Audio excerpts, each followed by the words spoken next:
ప్రతిష్ఠ ఎప్పుడు జరిగిందంటే అమ్మ కడుపులో పడ్డాక గర్భస్థ శిశువుగా నువ్వు ఉన్నప్పుడు దేవుని హస్తం ఆనాడే నీ మీదకి వచ్చిందట. అప్పుడే నిన్ను ప్రతిష్ఠించాను అని ఇర్మియాతో మాట్లాడిన దేవుడు ఈరోజు నీతో కూడా అదే మాట మాట్లాడుతున్నాడు.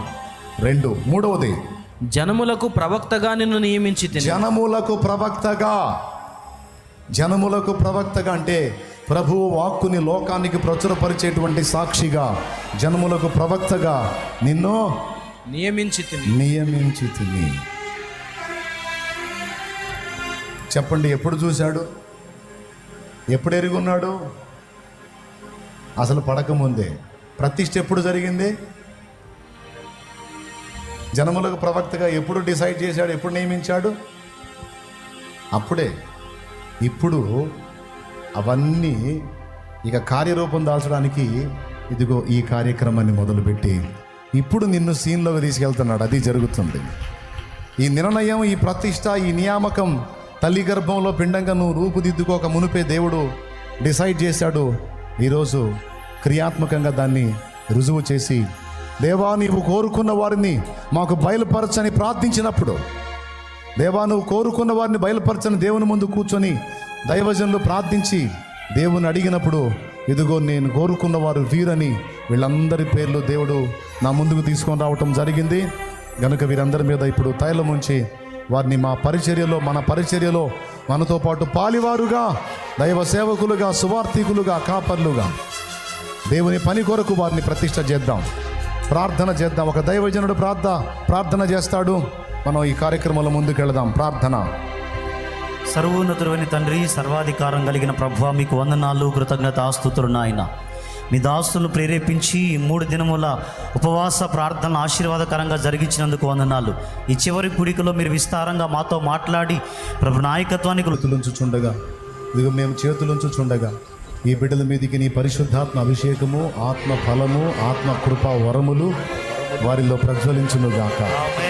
కనికరించి నీ కృపకు సాక్షులై నశించిపోతున్న ఆత్మలకు రక్షణ ప్రార్థన విన్న దేవునికి స్తోత్రం, స్తోత్రం, స్తోత్రం, స్తోత్రం, స్తోత్రం, స్తోత్రం, స్తోత్రం, స్తోత్రం, స్తోత్రం, స్తోత్రం, స్తోత్రం, స్తోత్రం.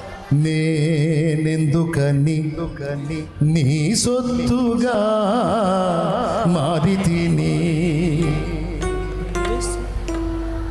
ఈ ఆత్మ నీ చేతికి అప్పగిస్తుంది. ఉపవాసం ఉన్న దైవజనులందరూ వారి మీ చేతులు ఉంచండి.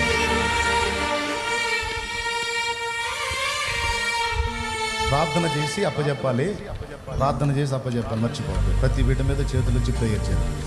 నేనెందుకని నీ సొత్తుగా మారితిని, యేసయ్యా నీ రక్తము చే కడుగబడినందున, నేనెందుకని నీ సొత్తుగా మారితిని, యేసయ్యా నీ రక్తము చే కడుగబడినందున, నీ అనాది ప్రణాళికలో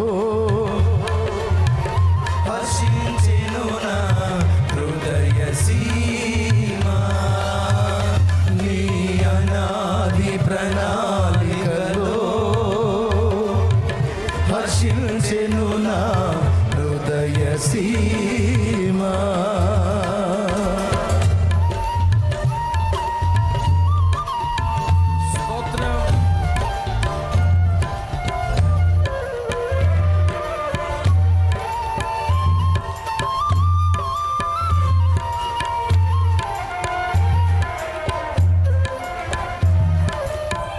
చప్పట్లు కొడదాం.